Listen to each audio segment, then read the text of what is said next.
प्रभु यीशु मसीह के नाम से आप सब लोगों को जय मसीह की। मैं विश्वास करता हूं कि आपका परिवार और आपके सेवकाई सब कुछ परमेश्वर के दया से अच्छे से चल रहा है।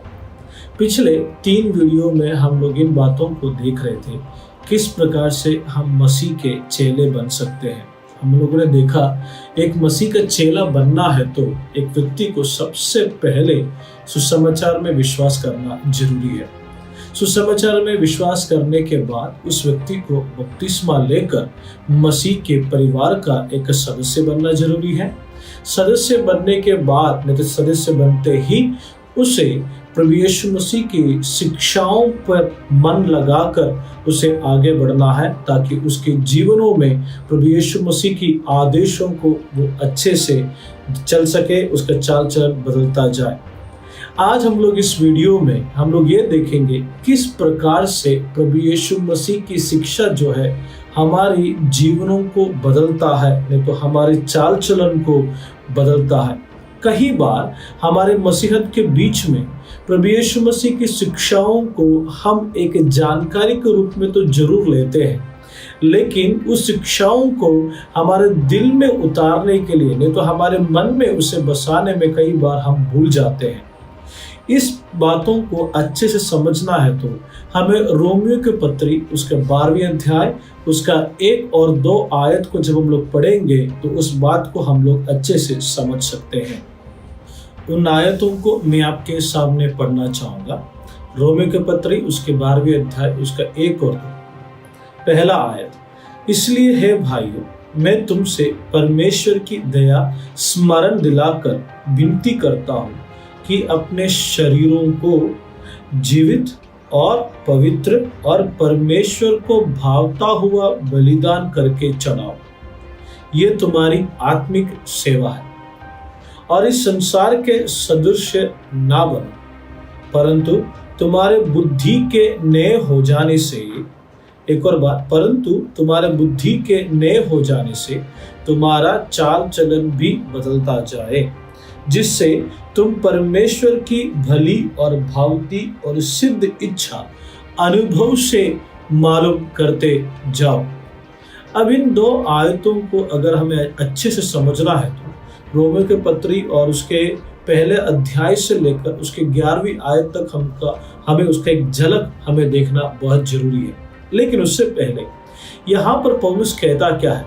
सबसे पहले पौलुस यहाँ पर कहता है कि अगर हमारा चाल चलन बदलना है तो चाल चलन अगर बदल जाएगा तो हम परमेश्वर की इच्छा जो हमारे लिए है, नहीं तो परमेश्वर की जो योजना जो हमारे लिए है वो हम बहुत अच्छे से समझ सकते हैं। अब सवाल यह है कि चाल चलन बदल जाएगा तो परमेश्वर की इच्छा को तो हम समझ पाएंगे, लेकिन चाल चलन कैसे बदल सकते हैं करके भी यहाँ पर लिखा है कि तुम्हारे बुद्धि नए हो जाने से तुम्हारा चाल चलन बदलता है। मतलब हमारे सोच विचार तो हमारे जो विचार करने का जो तरीका है, नहीं तो विचार अगर हम अपने विचारों को बदलेंगे तो हमारे स्वभाव को भी हम बदल सकते हैं। स्वभाव क्यों बदलना है? क्योंकि स्वभाव इसलिए बदलना है क्योंकि परमेश्वर की इच्छा जो हमारे जीवन के लिए है वो हम अच्छे से समझना है। अब मैं आपके सामने इस भाग से मैं करीबन 3 सवालों को आपके सामने रखना चाहता हूँ। सबसे पहला सवाल, अपने पौलुस कहता है कि अपने शरीरों को परमेश्वर को दे दो, नहीं तो बलिदान करके चढ़ाओ। अपने शरीर को परमेश्वर को बलिदान करके चढ़ाओ, उसका मतलब क्या है? दूसरा सवाल, दुनिया के सदृश्य ना बनो, नहीं तो दुनिया की शिक्षाओं के आधार पर मत चलो, इसका मतलब क्या है? तीसरा सवाल, हम किस प्रकार से हमारे जीवन को संपूर्ण तरीके से बदल सकते हैं, नहीं तो हम किसकी और नहीं तो कहां की और हम अपने जीवन को बदल रहे हैं। जैसे मैंने आपको पहले बताया था, इस आयत को अच्छे से समझना है तो हमें रोमियो के पत्री उसका पहला अध्याय से लेकर 11वीं अध्याय तक का एक झलक हमें देखना बहुत जरूरी है। क्योंकि 12वीं अध्याय में तो कहता है कि हमें अपने जीवन को परमेश्वर के हाथों में देना है, लेकिन पहले अध्याय से लेकर 11वीं अध्याय तक परमेश्वर ने हमारे लिए क्या किया है और हमें कौन सा निर्णय लेना है, किस प्रकार का एक निर्णय लेना है, इन बातों को भी हम इन 11 अध्याय के अंदर देखते हैं। पहले करीबन 3 भागों में हम लोग 11 अध्याय को बांटेंगे। सबसे पहला भाग जो है पहला अध्याय से लेकर तीसरे अध्याय तक हम लोग देखेंगे, जहां पर पौलुस साफ तरीके से कहता है कि परमेश्वर ने हमारे लिए हमारे पापों को माफ कर कर हमें एक उद्धार का जीवन दिया है करके वहां पर पौलुस रोमियो को कलीसिया को याद दिलाता है। दूसरी बात उसके 4 से लेकर 6 तक जब हम लोग देखते हैं प्रभु यीशु मसीह में हमारे भविष्य के लिए एक नई आशा परमेश्वर ने हमारे लिए रखा है और दिया है करके हम लोग देखते हैं। तीसरा जो है 6 से 8 तक जब हम लोग देखते हैं वहां पर लिखा है कि हमारे भविष्य में हमें एक अच्छे मसीह जीवन को जीना है तो परमेश्वर ने हमारे लिए पवित्र आत्मा को भी दिया है करके हम लोग देखते हैं। और आपको एक बात जानना जरूरी है, 8वें अध्याय के अंदर साफ तरीके से पौलुस कहता है कि हमें अपने जीवन में किस प्रकार का चुनाव करना है, हमारे भविष्य के लिए किस प्रकार का एक चुनाव करना है, उस बात को साफ तरीके से पौलुस 8वें अध्याय में कहता है। पौलुस केवल यहाँ पर इतना कहता है कि परमेश्वर ने हमारे लिए इन सारे बातों को किया है। परमेश्वर ने हमारे लिए उद्धार दिया, परमेश्वर ने हमें पापों की दुनिया से हमें बचाया और परमेश्वर ने ये सारे काम इसलिए किया ताकि हम जो है उसके योजनाओं के आधार पर, नहीं तो उसके मकसद के आधार पर एक नई जिंदगी को जी सके। कई बार हम लोग इस प्रकार से सोचते हैं कि हम परमेश्वर के लिए बहुत कुछ काम करेंगे तो परमेश्वर खुश हो जाएगा, लेकिन उससे बढ़कर परमेश्वर के वचन के आधार पर, नहीं तो इस 2 आयत में हमें यह समझ में आता है जितने चीजें परमेश्वर को हम देंगे उससे बढ़कर परमेश्वर हमारे जीवन को चाहता है। अब मैं आपका ध्यान जो है यूनानी का एक शब्द जो है मेटामॉर्फिज़ो जो है उसकी ओर मैं आपको ध्यान लगाता हूँ, जहां पर अंग्रेजी का एक शब्द है मेटामॉर्फिसिस जो आता है। वहां पर कई बार हम लोग इस शब्द को इस प्रकार से देखते हैं कि हमारे एक चीज को बदलने के लिए इस्तेमाल किया जाता है, नहीं तो ऐसा है कि एक चीज से दूसरे चीज की ओर बदलने के लिए, नहीं तो दूसरे स्तर पर बदलने के लिए इस शब्द को इस्तेमाल करता है। नहीं तो उसका बुनियादी मतलब यह है कि हमारे जीवन को बदलने के लिए हमारे विचारों को बदलना जरूरी है। जैसे वहां पर उस आयत में लिखा है कि तुम्हारे बुद्धि के नए हो जाने से तुम्हारा चाल चलन भी बदलता जाए।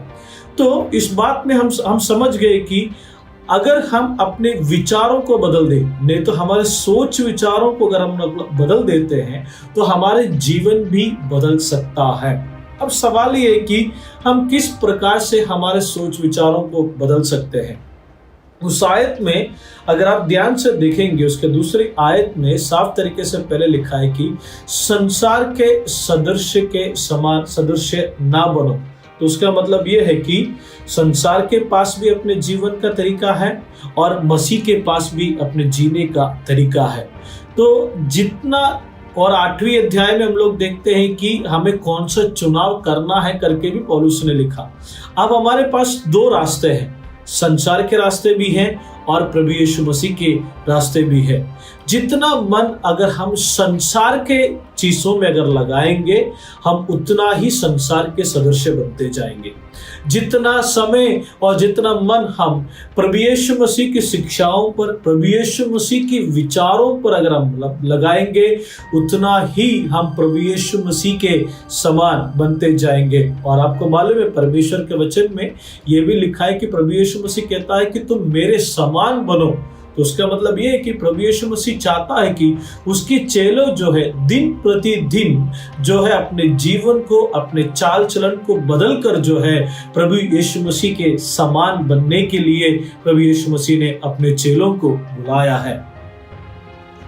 अब मैं आपके सामने एक परमेश्वर के दास के विचार को रखना चाहता हूँ। उस परमेश्वर का दास का नाम है जॉन वुडब्रिज। वो सबसे पहले बात ये कहता है कि हमारा मन नहीं तो हमारा दिमाग, हमारी बुद्धि जो है मसीह जीवन में बहुत ही महत्वपूर्ण है। कई बार शैतान जो है, नहीं तो ज्यादा से ज्यादा बार शैतान जो है हमारे दिमागों पर हमला करता है, हमारे विचार, हमारे बुद्धि में हमला करता है। शैतान चाहता है कि सबसे पहले जो है हमारे मन के अंदर परमेश्वर के खिलाफ, नहीं तो परमेश्वर के प्रति एक गलत विचार आ जाए। जिस प्रकार से आदम और हव्वा के मन में भी शैतान ने सबसे पहले परमेश्वर के प्रति एक गलत विचारों को डाला गया था। वो एक और उदाहरण बताता है कि मार्टिन लूथर के बारे में। एक ऐसा व्यक्ति है मार्टिन लूथर जो कलीसियाओं को बहुत सारे नए विचारों को दिया, कलीसिया के अंदर जो है एक नई बेदारी को लेकर आया। जॉन वुडब्रिज कहता है कि ये मार्टिन लूथर भी जो है अपनी जिंदगी में कई बार शैतान के साथ उसको लड़ाई करना पड़ा, क्योंकि शैतान उनके दिमागों के अंदर भी गलत विचारों को डालते थे और उन विचारों को परमेश्वर की इच्छा से बदलने के लिए एक हमला जो है शैतान के साथ उनको भी करना पड़ा। मैं आप लोगों के सामने कुछ सवालों को रखना चाहता हूँ। वर्तमान समय में एक मसीह परिवार के अंदर कितना समय परमेश्वर के वचन को सीखने के लिए दिया जाता है? क्योंकि इस आयत से हमें एक बात को समझ में आता है, नहीं तो रोमियो के पत्री, नहीं तो पहले 12 अध्याय में हमें ये बात समझ में आता है, हमारे जीवन को हम कभी भी अपने ताकत से नहीं बदल सकते। हमारे जीवन को अगर हमें बदलना है तो परमेश्वर का मदद हमें लेना बहुत जरूरी है। और परमेश्वर हमारे जीवन को बदलना है तो सबसे पहले हमारे विचारधाराओं को बदलना बहुत जरूरी है। क्यों कई बार अपने परिवार के अंदर प्रार्थना में और परमेश्वर के वचन को ज्यादा मनन करने के लिए क्यों बोला जाता है? इसलिए बोला जाता है जितना परमेश्वर का वचन हमारे दिल के अंदर जाएगा, जितना परमेश्वर का वचन हमारे मन में बसेगा, उतना ही हमारे जीवन को बदलने के लिए वो काम करेगा। कितने मसीह परिवार के अंदर आजकल प्रार्थना में ज्यादा समय बिताते हैं? कितने मसीह परिवार जो है परमेश्वर के वचन को परिवार के समेत बैठकर सीखने के लिए कोशिश करते हैं? कई बार हमारे आत्मिक जीवन जो है रविवार की आराधना तक सीमित है, और जहां पर हमें दूसरों के ऊपर निर्भर रहना पड़ता है हमारे आत्मिक भोजन के लिए। हम शारीरिक भोजन तो हर दिन करते हैं, लेकिन हम आत्मिक भोजन के लिए परमेश्वर के वचन के ऊपर क्या हम हर दिन निर्भर रहते हैं या नहीं? अब मैं आपके सामने 3 सवालों को रखना चाहता हूं। हमने 12वें अध्याय के अंदर देखा कि दुनिया के पास भी अपनी विचारधारा है और अपने जीने का तरीका है जो बिल्कुल भी परमेश्वर की शिक्षाएं, नहीं तो परमेश्वर के जीने के तरीके से बिल्कुल अलग है। सवाल आपसे यह है, दुनिया की ऐसी कौन सी जो विचारधाराएं, नहीं तो जीने का तरीका जो है, जो आपको व्यक्तिगत तौर पर हर दिन एक प्रलोभन में, नैतिक परीक्षा में डालती है? दूसरा सवाल यहाँ पर यह है कि हमने देखा कि परमेश्वर की वचन की शिक्षा जो है हमें अपने वश में कर लेना चाहिए, नहीं तो परमेश्वर के वचन की शिक्षा हमारे मन में बस जाना चाहिए। दुनिया की शिक्षा किस हद तक परमेश्वर के वचन की शिक्षा से अलग है? तीसरा सवाल हम लोग यहाँ पर देखते हैं, जितना परमेश्वर के वचन की शिक्षा हमारे मन में बसेगा, उतना ही पवित्र आत्मा हमारे जीवन को बदलने में हमें मदद करेगा। हमें क्या करना होगा ताकि हमें प्रभु यीशु मसीह की शिक्षाओं को अच्छे से सीख पाए? मेरी प्रार्थना आप लोगों के लिए यह है कि परमेश्वर हमें व्यक्तिगत तौर पर, हमारे परिवारों को, हमारे कलीसिया के हर एक विश्वासियों को मदद करे ताकि हम ज़्यादा से ज़्यादा समय प्रार्थना में और परमेश्वर के वचन को सीखने में अपने मन को लगाए, ताकि हमारे जीवन का जो चाल चलन है, हमारा स्वभाव जो है मसीह के सदृश बनते हुए, बल्कि संसार के सदस्य बनते हुए नहीं, मसीह के समान बनते हुए एक मसीह जीवन जीने में परमेश्वर हम सबको मदद करे। परमेश्वर आप सबको आशीष दे।